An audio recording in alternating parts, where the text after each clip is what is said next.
Hi everybody, my name's Jaysin. I'm Hilda. And together, we are EO7 Media, and this is Coffee and Cameras. Clink! You didn't say clink. I've never said clink. Oh, it's only me? That's always been you. All right, cool. Here we go. Let's go. What's up everybody, my name's Jaysin. And I'm Hilda. And together, we are Coffee and Cameras. Dink! Together, we are EO7 Media, and this is Coffee and Cameras. Clink! This is Coffee and Cameras. Clink! Coffee and Cameras. You're never gonna not laugh at that, are you? I swear, I don't know why. That's funny.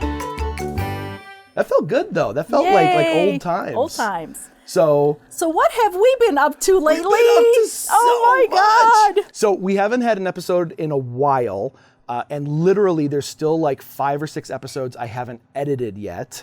So Because you've been so busy. because we've been crazy busy. We actually got really ridiculously busy, and then the AI boom happened, and we wanted to jump on that, so we did that episode really quick.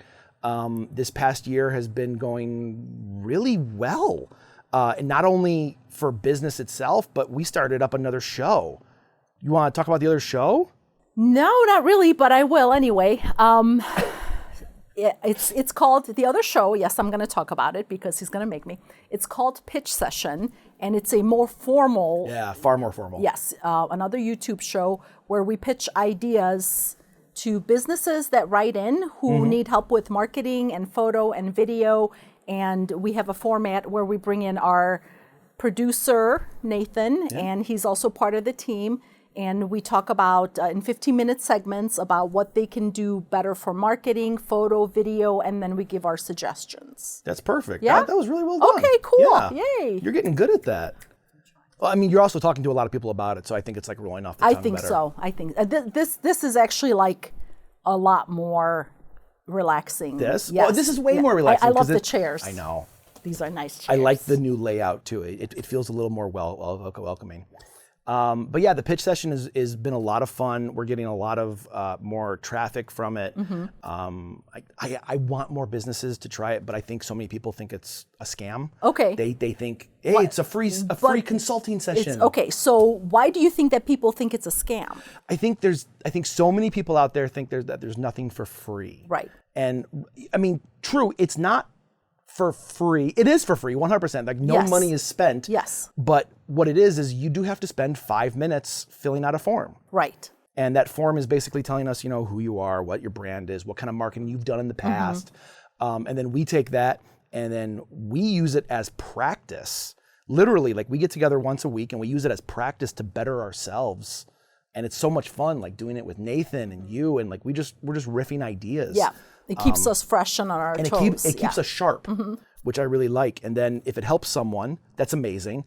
But to me, it's also like, even if that's not part of your business, even if like you're not the show it's about, like if it's about a barbershop and you don't have a barbershop, you can still take so many little nuggets from because it. the marketing we mentioned could be used for any business. Right. Yeah. So the free part, you have to spend 5 minutes filling out a form, but literally that's it.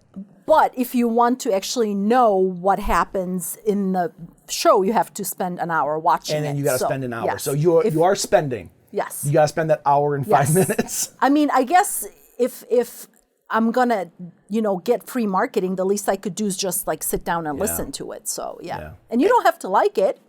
You don't have to agree with it, But you do have to subscribe. And like, no, I'm kidding. Yeah, we're not doing We that. are so beyond that now. Yes. I am so done with that. Although it is appreciated. It's been a while since you and I sat down on camera. Yes. What have you been up to? I went on a plane and I crossed the ocean into the great beyond. We went to Vienna. We went to Vienna, Austria. To shoot a wedding in a castle. Yeah. With a puppy. Puppy stole a lot of the show. Yes, He was adorable. Sir. Yes. Sir, what's his full name? Sir. We're both drawing a blank. I'm drawing a blank literally because we are rushing to do this episode this morning. What is the dog's name? Oh my God. I feel so bad right now. I have to cut this You're out. You're going to totally cut this out. Okay. Okay, I got to cough real quick. Toby. Okay. Sir Toby. Oh my God. He was the cutest. Oh God. And I love that he's knighted. Yes. Just like his daddies. Yeah. Aren't they knights too? They're lords, in my opinion. Oh, I'm sorry. Or kings. Kings. I don't well, know the right they term. did get married in a castle, so they need to have some sort of royal title. What was your favorite part about the trip? There was a lot of favorite parts. One, I got to shoot a wedding in a different country. I've shot weddings in so many different states, but there's so much similarity from state to state. There's so much similarity with the American weddings. Right. So literally one of the big fears going into the wedding day was not understanding traditions or not understanding how the flow of the wedding day was going to go. So I ended up really enjoying how laid back it was compared to American weddings. Good point. So like being able to film in a different country was really fun. Being able to go out and shoot B-roll of a beautiful country was cool. Being able to shoot stuff with an eye that had never seen that before. Like how many times have you gone to a city, but it's an American city, you understand what you need to get to make your wedding work. So I think going with the openness, going with the new set of mind with the wedding and seeing a different country and having a gay wedding, it's 100% on my amazing list. So it was so much fun. What about you? What were some of your favorites? For me, it was all the incredible details that just went all the way across the entire wedding. Like I was just constantly blown away at every turn because they're what would it be, like their logo, I guess, for their... They had a logo designed for the wedding. Yes, which was really a lion. And so that gold lion repeated pretty much through the whole thing. Like even in places I didn't expect, like the cufflinks, okay? Or their tattoos. The tattoos, the matching tattoos, oh my God. And then the sign when you come in, the seating chart, the place mats, the placeholders, the menu, the bar, like pretty much everything. The name tags that held on the glasses, which I still have yours upstairs, by the way. Okay, thank you. Yeah, so I wasn't sure if that went on to because remember we're putting it out at the last minute, we were helping and wasn't sure if it went on the plate or on the glass. It goes on the glass, So that was a really nice touch, And I enjoyed meeting all the people, like I appreciated the heck out of everybody speaking English. Can I just say that? Yeah, thank you. Foreign country. Dankeschön. Dankeschön that you guys. Yeah. Yes. So it was just, and I do not miss the jet lag, I must say. That was rough. Yes. That caught up to me. Like the first day wasn't that bad, but the second day kind of dragged me down. And the food, no joke, best ribs I've ever had in my life. How did we have the best ribs ever in freaking Vienna? Yeah. How? And I went into that kind of cocky too. I'm like, dude, I'm American. We know ribs. We know Chicago ribs. I spent a lot of time in Texas. Yes. We know barbecue. We know, And the best part, there was no barbecue on those ribs. It was just seasoning and it was smoked. It was like fried though. No, it was smoked. Was it? It was crispy on the outside. It was like crunchy. Okay, maybe it was smoked then fried. Oh, it was just falling off the bone good. It was amazing though. And the potatoes. Better so times. what was, my least favorite part, can I talk about that? Oh yeah. Turkish Airlines and not giving you enough leg room on the way back. I mean, don't worry sad. about me. That's that fine. was sad. And the food wasn't that great. The food was awful. Yeah, I must say, yes. Turkish Airlines will be an airline that I don't travel on again. On the way there, food was better. Service was better. Service was way better on the way there. Way better. Yeah. Yeah. But that's just all the. Oh, and the rain. I could have done without the rain, but still. There's a lot of rain. Yes, it rained that whole week, and usually there's not that much rain in Europe during the summer, so that was surprising. But it was still fun. It was a lot of fun. We had a blast. It was great. Something you mentioned. What? That is going to lead us into our next thing. You said one of your favorite things about the wedding was basically the branding. The branding of the wedding. And that's something that literally since the last time we did a Coffee and Cameras is something we've switched our business model to, is we're highly focusing more on the overall brand of a company, not just making a product and being done with it, but actually sitting down with a client, understanding their branding and their marketing. And then saying like, well, here's what we can do and here's why this is going to work. I've been listening to a lot of audiobooks and watching a lot of YouTube. And for me, like the whole marketing psychology and why things work the way they work. And do you want me to give an example? Please. Okay. This is what I live for. So the past year, we have been doing this like an hour a day. Yeah, at least. Sometimes more for me, because I get to listen to it while I edit. And we just go. Yeah. I love these audiobooks. They're godsend. But one of the most favorite things that I discovered is like Hotmail was one of the first emails. So AOL's email was the very first email that everybody knew about, right? So they had the whole, you have to sign up and have an AOL account. Right. So it was initially free, and then, so AOL was very much like a tight-knit, like company, lockdown. Yeah. But then Hotmail came along and they decided to offer it to anybody with a browser. You could have Hotmail. You don't have to sign up for AOL or anything else. I think remember that, yeah. Maybe just Yahoo was out. I know there was no Google, Yahoo right? was out. Yes. AOL, there was no Google so yet. Yahoo was the search engine. There's and GeoCities. Yeah. And AOL was the company, And by the way, I didn't read this in any of the brand books, but now thinking back, do you remember like shopping at Jewel or any store, like literally the cashiers next to them had the AOL CDs, and they were just giving it out? Yeah. That's brilliant marketing. It's like everybody goes to the store and it was free. So yeah, of course you took it because you heard about the new computers that are coming out. How am I gonna use it? While AOL, I put a disk in it, it'll tell me how to set it up. So they were the first to step up and be like, hey, this is free. We'll walk you through it, the whole dial-up thing anyway. So going back to Hotmail. Hotmail was the first one that said, you don't need to be tied to AOL. You just need a web browser. No kidding. Yes. And the way they advertised it is that they were the first ones to put in the signature. Do you want your own free Hotmail account? They were doing self-marketing in their own service. Yes. So whoever you sent a Hotmail to, it was in your signature because at the time people weren't like replacing anything, right? Right. So you just click on it to find out what this Hotmail thing is about and how you could also get your free email. Yeah. So that's brilliant right there. So I have it in my signature, like my website, my Instagram, you have it on yours, so that's free advertising right there. So I think anybody can take advantage of that. I think it's really brilliant about what Hotmail did, especially since I still have friends who still use Hotmail. Yeah, I still see it. I honestly didn't even think Hotmail was around anymore. I didn't think the business was around. I still see people with AOL and Comcast emails. AOL worries me. Yeah. Like Comcast I get because you get a Comcast email if you sign up for Comcast. Yep. But AOL is like, why do you still have an AOL email? I don't know, but I can tell you that my mother-in-law had it, and she was in her 80s, and towards Older the end, generation, okay. because she was one of the first ones to get a Mac, so she signed up with AOL, and she never changed. But then AOL, in the last couple of years, they started charging her like $40 a month. AOL started charging a monthly fee? For email, yes. Because they knew that the older people are not switching to Google. Because they're not going to switch. They will pay. Oh, that's scummy. That is super scummy. Yes. So that's why they're no longer a popular company, I guess. I mean, rightfully so. Yeah. Which kind of makes me think about the discs is, it's great to give out these discs. It was great marketing at the time. But think about the landfill.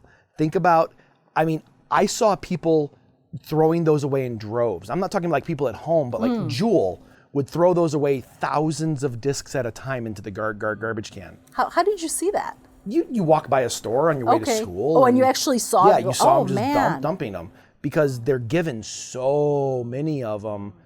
And like a new version will come out and what the company will say is throw away the old branding.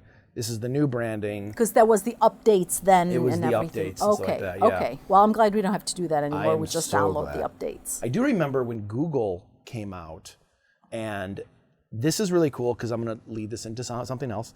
Google, to get a Google email, a Gmail. You had to get an invite. You had to get an invite, which this represents the marketing idea of exclusivity. You have to be special enough to be invited. Bingo. And there's not many of them. There's not a lot out there. It's scarcity. Didn't they limit you to like 5? You could only invite 5 people like for 1 week or something. You can only limit 5 per account. So then you were weird shit sticks in my brain. Yeah. So it's like it's brilliant though, because then it makes you feel like more special. Like you don't give those invites just to anybody, only the people you really care about. Exclusivity. That's so genius. in marketing, some the stuff we're learning. I think a lot of this show is going to move toward the stuff we're learning and the stuff that we find interesting, rather than like harping on like this brand should do X, Y, Z. We're going to just teach what we learn. Exclusivity and scarcity is really a cool concept, because if you offer your product to anyone and everyone, that's great, that's fine. But look at Apple, okay? They release, let's say, 100,000 phones on day one of the release. 100,000, and they're all sold out. Well, that 100,001 person standing in line still wants that phone. So they're going to be even more dedicated to buying that when it comes out. It's the scarcity. So you think they limit it on purpose to make? They limit things on Because obviously Apple can order more phones if they want to. They obviously can. Yeah. And the exclusivity makes you feel like you're part of a club. You're part of a group of people instead of, oh, I just bought the product. So, for instance, hi, Jimmy. Hey, Jimmy, you want to come up? I love that we have a constant, he's ruined almost every one of our episodes. That's okay. You're not ruining anything. No. And just going off of the Apple thing real quick before I forget, one of the marketing books I was listening to, Apple was the first, when Apple started the iPod was the music, first one, the music, a little music thing. Oh my God, we sound old as F We are right now. old as F, but you'll see where I'm going with this. Sorry. They were the first ones to actually think, what can I do different? Because Apple was just one of many music companies. There was tons. There was tons. I had like 2 or 3 before I ever bought an iPod. Yeah. So they're the ones that said, okay, everyone else has the black headphones, the earphones. Let's do something different. So all they did was just make everything white, so it's more visible and it's more contrasty to what's already out there. Easier to see. Yes, and that they included that in their marketing. So there was, remember how simple their posters were? Like there were posters all over, and it was just like a silhouette of a person. I think they still do that. Do they still do that? And with the white earphones coming out and like the cord leading down to the music thing. So that was like, holy cow, what is that? And it was immediately eye-catching. You knew what it was because then the commercials told you. Bingo. And of course you wanted to be part of the cool kids club, you know? Exclusivity. Yes. So I find that fascinating. But I do have to put a little negative. I'm so sorry. I have to put a little negative to it. Those earphones were the worst earphones ever. Oh, I couldn't afford them. So painful. Really? They hurt my ears so bad. So like literally every time an Apple product came out, I was enamored with the technology. And then something glaringly negative was about it. And I'm like, this kind of fights it against it. Okay. But having those painful ears, I would look at the marketing and go, no, that don't like. Got it. So but it didn't work for you. It didn't work for me. But then again, it worked for everybody else. It worked for everybody else. We have found out through years of knowing you, you are not many people's target market. You are definitely unique. I am not the target market for many markets, but I am for one. Which is? I am a movie collector. Okay. So while most people collect something or do whatever their hobby is, I collect rare and obscure movie titles. Okay. And there's these companies out there called boutique Blu-rays. Okay. Okay. This includes Criterion Collection, Arrow Films, and my favorite, Vinegar Syndrome. Vinegar Syndrome finds these movies that have never been released to disc or have been forgotten about completely, and then gives them a very high quality treatment. They make sure the film looks as best as it possibly can. They give a lot of extras. They make new box cover art, all this stuff, right? Okay. And they release new movies every month, anywhere from like 2 to 4 new movies every month. And here's where I'm tying everything back in. Okay. They are the masters of marketing for exclusivity and scarcity. Okay, how do they do it? Every month they release these new movies, but they only release anywhere from 1,000 to 6,000 copies. Okay, the less popular movie will only get like 1,000 releases. And the more popular ones like Roadhouse will get 6,000. Okay, now it's not just 1,000 discs that are released. It's 1,000 discs with a slip cover.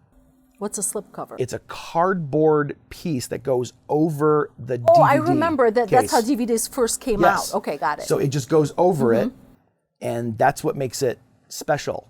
you can keep buying that movie forever through them. Got it. Well, But to if a you certain want the amount. slipcover. You want the slipcover. And So let me guess, you're like in line to hardcore. get. I am a slipcover buyer day one, every month.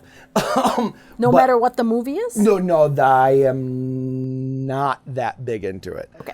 I will only buy the movies that I'm interested in or kind of spark an interest. Okay. So here's an example. There's a movie that came out called Murder Weapon. Okay, you can find the movie on eBay for like $5 or $6. Okay. If you find the movie with the slipcase, it's $75 to $100 What? because it's the exclusivity and the scarcity. Is that from Vinegar Syndrome? That's from Vinegar then? Syndrome. Okay. So wow. there's only a certain amount of these made.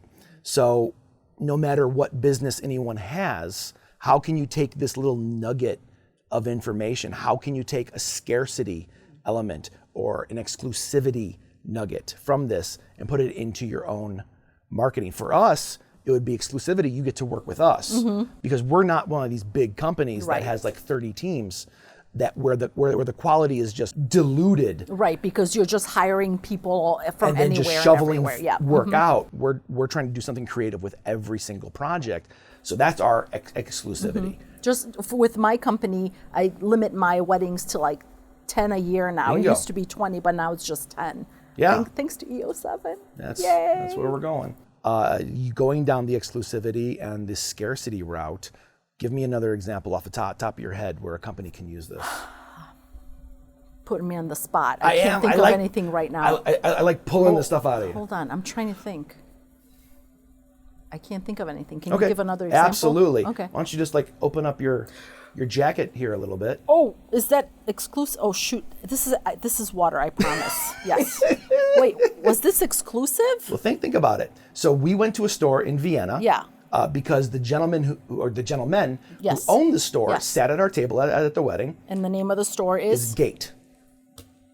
And it's Ignore a fetish and art collection store. And it's amazing, first and Yes. foremost. If you're in Vienna, So you mean go out that of your way to go they're this. exclusive because it's only one of a It's kind? only one location. Yes. Yes. It's a one of a kind. And then once a month or once every 2 months, they have an art gallery in the basement. Yeah, the basement which was is awesome. amazing. Yeah. And I'm so bummed we didn't actually see a gallery there. Yeah. But there was some beautiful art on the wall, and if I could afford it, I would have bought some. It was There were gorgeous. a few I was Yes. like, I actually took photos of them because like, hey, this is our trip. But I'm like, Can't post it. maybe. Oh no, I'm not going to post anything because that's art. Yes. It's art for sale. Yes. Yeah. I don't like that. No. But at least I get to have it and go, oh my God, this is so beautiful. I would love this on my wall. Yes. I just can't afford it. Yes. But it's one location. You have to go there to get these shirts. You have to go there to find these pieces of art.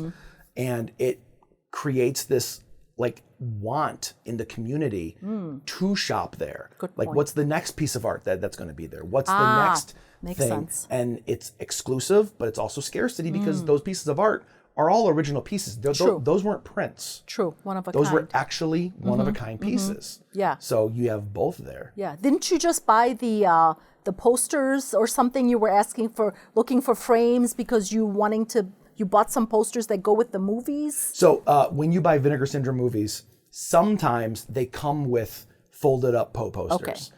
And the posters are 16.5 by 22 inches, which is not a frame size. Okay. So did you manage to find frames? Yeah, I found Okay. a little bit bigger frames, and I'm gonna like self-mat them poorly because I don't know how to mat. Okay. We'll put Nathan to work, see what he can come up with. Nathan, I know how to mat. do you really? You worked at a... It's not as good as if you get them at like Licks, but I can still do it. Oh, through the printing I got company. a bevel cutter. Oh, It's a there you hand cutter. It's kind of it's not like professional, but I can do it pretty good. Okay. Yeah, there you so, he can do better than you. For those probably. not being able to hear. Yeah. My man. I'm not going to charge you. I just mean that Oh, the materials will be not what I meant. cheaper than So Nathan just did an awesome little business moment here. Nathan's our producer here, and Nathan is a part of the EO7 team. If you watch the pitch session, you will see Nathan in full bloom. Nathan just informed me that he can mat my posters for me with a hand bevel tool, and he says, I'll do it for cheap.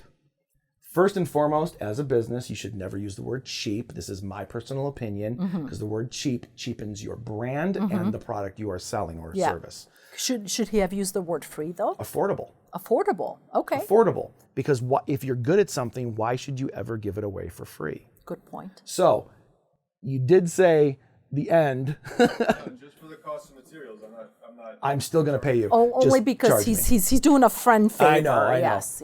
So, when you sell something Okay. and you want to give them a discount or something like that, be careful of the word cheap. Okay, so don't say cheap.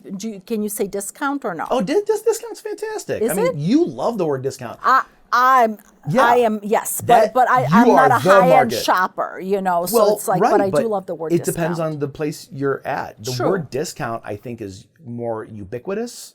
It's more universal. Okay, Cheap makes it feel like, oh, Yeah. why is it cheap? yeah.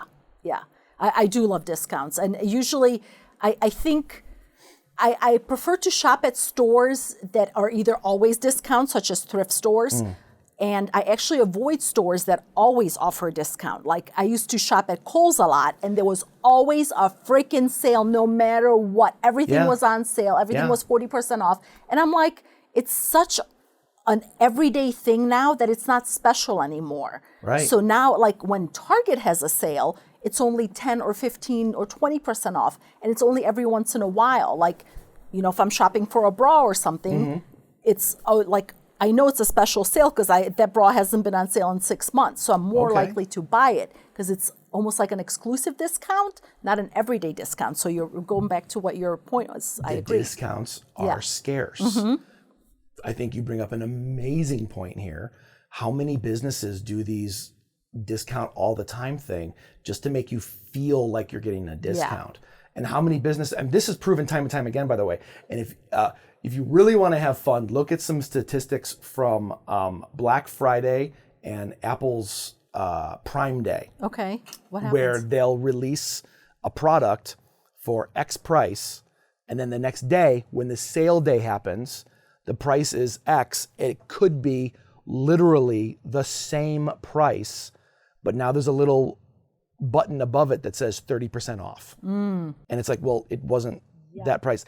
What I do is I flood my Amazon cart full of things I need or want, from like parchment paper for Okay. like my baking to like film gear. Okay. And I just watch it all the time. I watch how the prices fluctuate.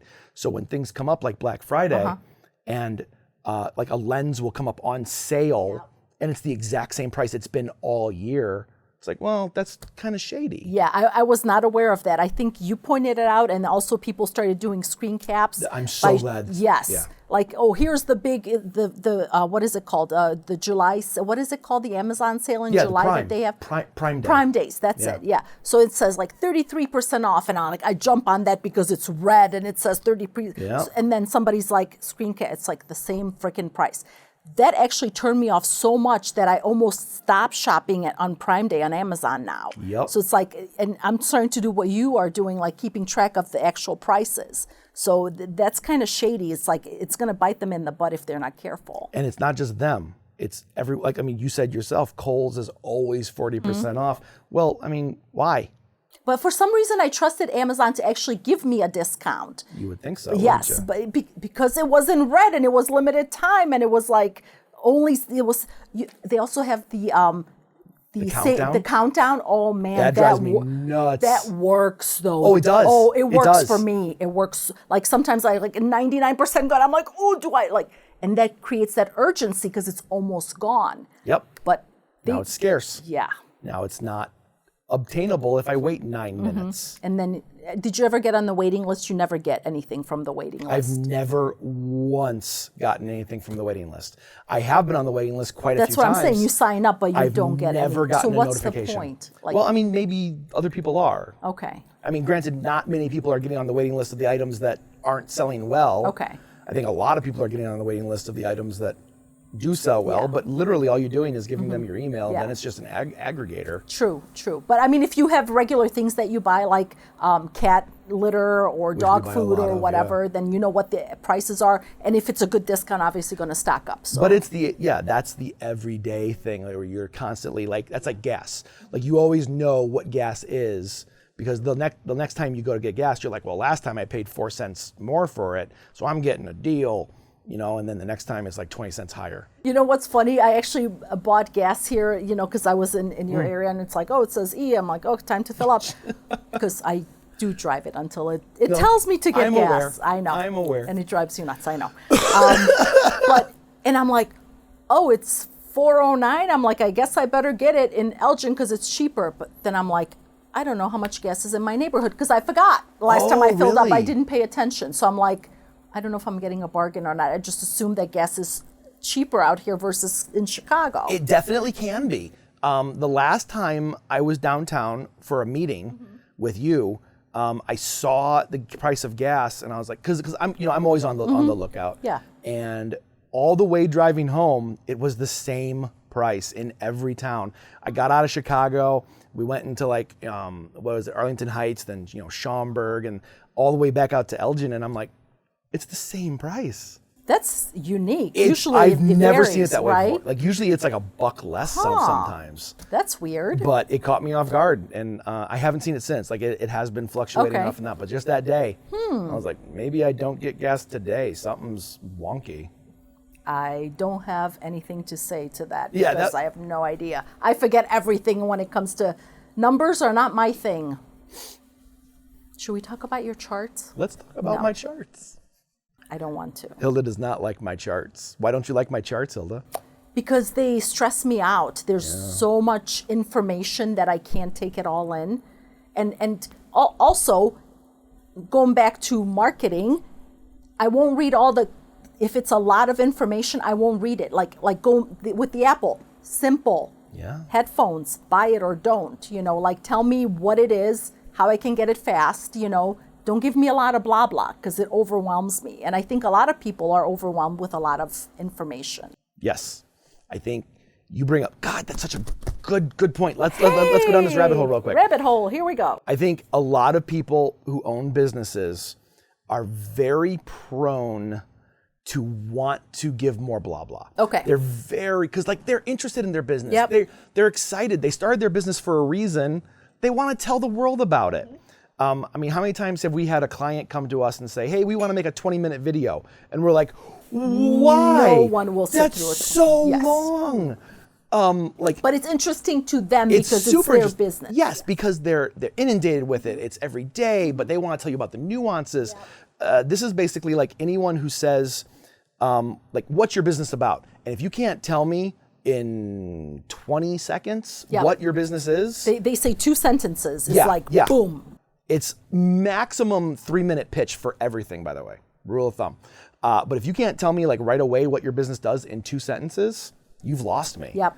How many times have you talked to a business and they're like, oh, my dad started this business, and I was like, oh, I'm checked out. Yep. I'm done. I didn't ask what your dad started. What are you doing now? What do you do? So, now. By giving too much information, you literally turn your audience off.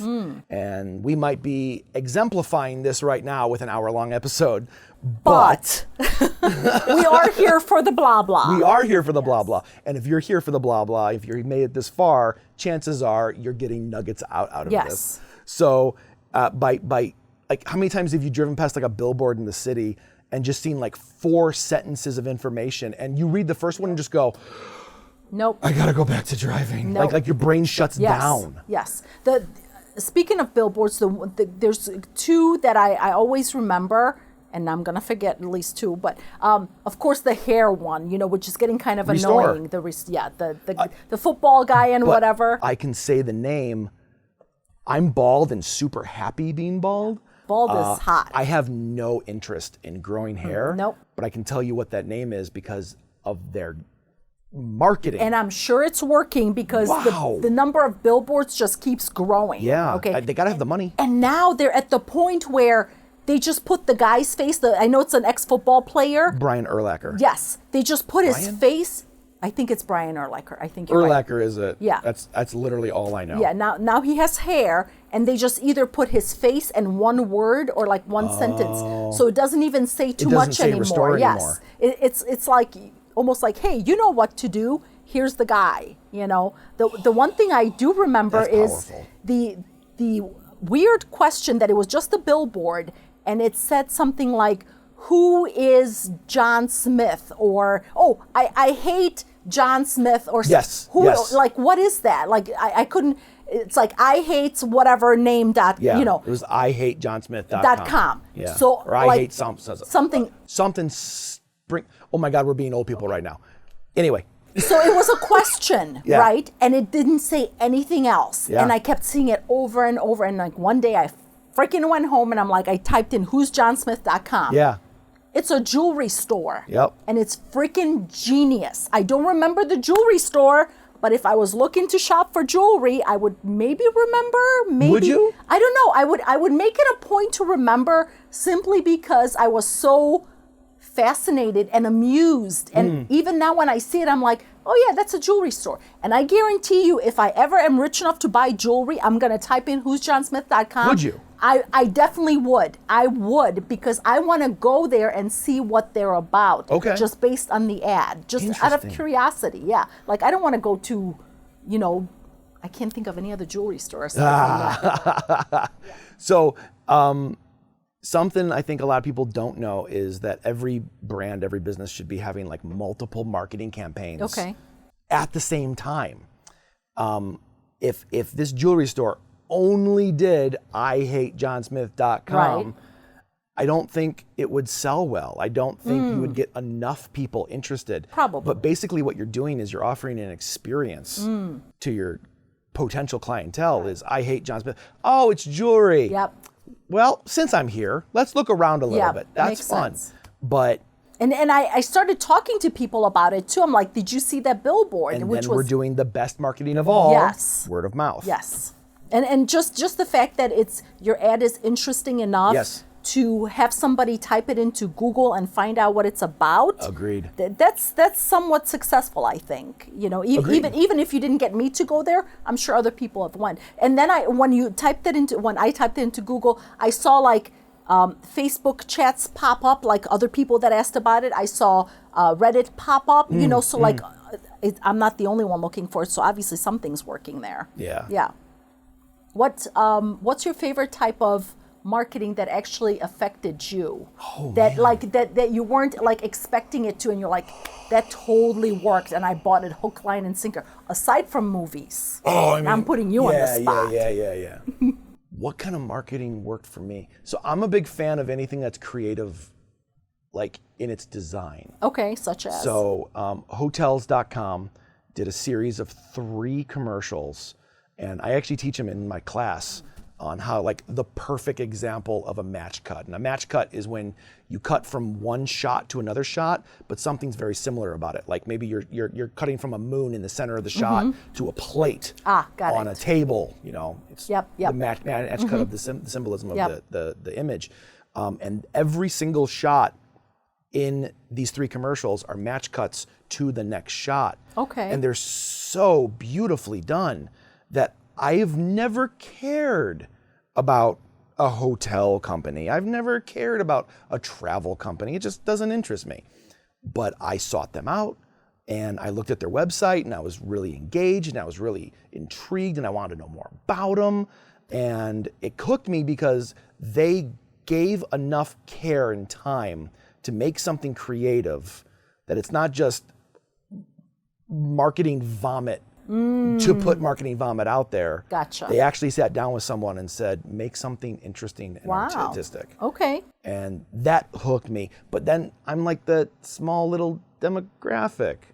That you just looked at it and you didn't actually buy anything from. Oh, I didn't buy anything. No, I'll go to my own hotels.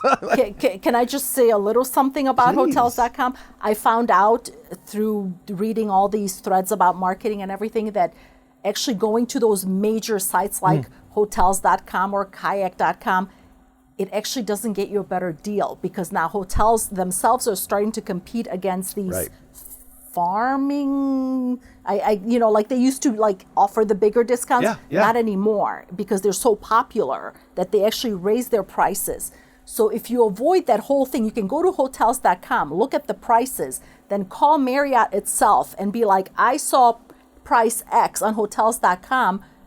What are your prices? Really? 99% of the time, they will give you a better deal if you call the hotel directly. Well, because they have to pay fees to the Yes.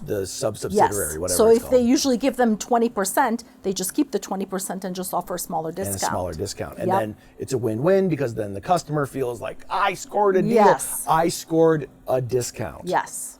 And it's then you're talking to somebody behind the desk in case something goes wrong with your Infinitely reservation. better. Yeah, because I've had issues with like booking stuff like through these not marketing places, these farm Like they harvest yes. like room data. Yes. And yeah, I've had problems too in the past, and that's why because I then won't you go don't have anymore. like an actual person to talk to. Like you have Ever. the call center, Yeah. and then you have to deal with that. So I agree. That's okay. So like, I'm going to keep thinking about this because this is a really good question. Like, what marketing has like grabbed me? So like, what marketing has grabbed you? this is going to sound really weird, but I don't know if I saw it I think I actually saw it on Instagram scrolling.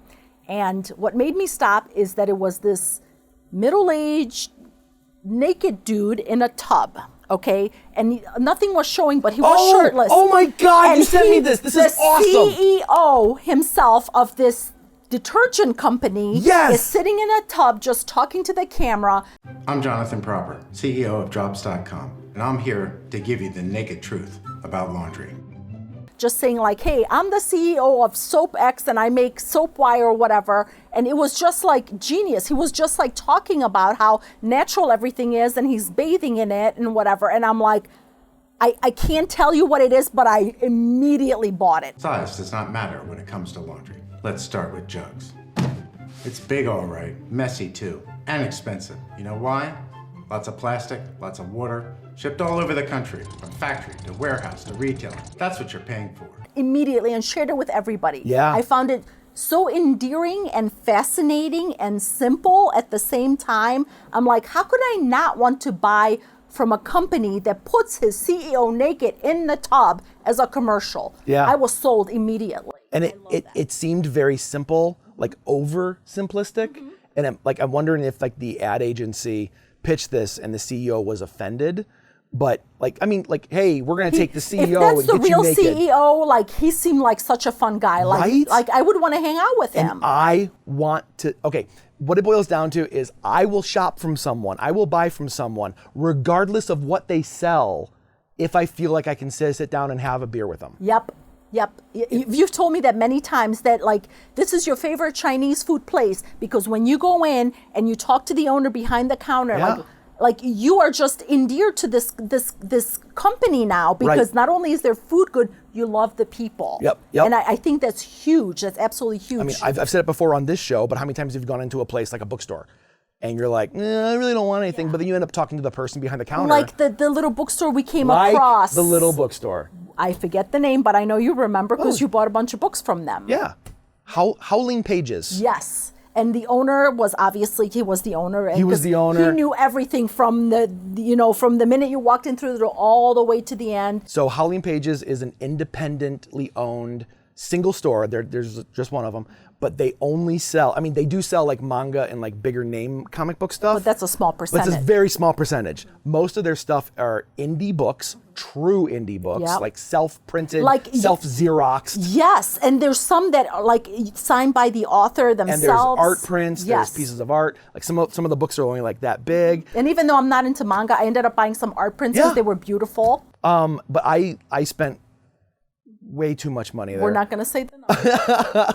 I have already devoured half the books. Did you enjoy it? So I love trying new things and I love reading things I would have never seen otherwise. So yes, for that fact, I enjoyed every single part of it.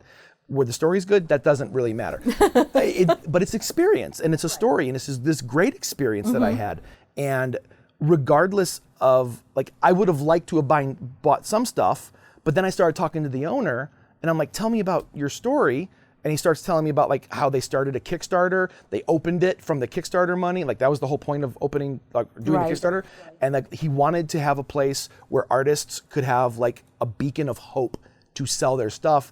And I was like, take all my money. Instead of going to a publisher, like they go to him. And Yes. I vividly remember that he said that the artist keeps a bigger percentage than he does. Where I remember thinking, wow, the artist gets to keep that much? It kind of Yeah. shook me. Yeah. And that's why I was like, okay, you are giving back to this community, this artist community. So not only do you feel good about supporting the artist, you feel good about supporting the store Bingo. who's supporting the artist. So I didn't mind paying a little extra for other stuff. I didn't ask for a discount. That's why I pushed for no discount. And I was like, what else can I get of your company that goes money toward you? Yep. Because I want to fund that. I want to put my money where my mouth is. Yep. If I'm constantly saying support art community, I should be paying money for the people who are actually doing it. Yep. So that was outstanding. Mm-hmm. I loved that store so much. So if you're endeared to the person, Yep. i.e. the CEO sitting in a bubble bath, Mm-hmm. you're gonna connect more. I put that in the shopping cart and then I went did. to Yep. You and did. then now it's on reorder on Amazon. Oh, is it really? Yeah, because that's what I use. That's what I use now. It's ridiculous. He had me hook, line, and sinker. Yes. Bryan Singer. I hate Bryan Singer. That's it. Oh my God, I hate BryanSinger.com. Going back to the billboard. That's the name I couldn't remember. I hate BryanSinger.com. See, that's where that came from. The singer. It's good, but Yeah. it triggered it's you. in our brain. There you go. And I as hate we learned, BryanSinger.com. triggers are very important when it comes to Wow. marketing. Weird. How are we doing on time, by the way? Let's wrap this up. Guys, thank you so much for joining us this week. We're literally wrapping it up? We're literally wrapping this up. If you enjoyed this, make sure you like and subscribe or join our email list to be up to date on all our doings and offerings and cool stuff that we're doing. And make sure you check out the pitch session. Why, Hilda? Why should these lovely people check out the pitch session? Because we give free marketing advice to anybody that will spend an hour listening to it. How's that? That was fun. That was fun. Seriously, this has been a blast doing this. I really appreciate coming back to this. I miss doing this with you. Me too. Can I go pee now? Yeah, go ahead. All right, guys, have a good day. You've been listening to Coffee and Cameras with Jaysin Osterkamp and Hilda Burke, an EO7 Media production. For more information, check out our website at eo7media.com. This is the good life.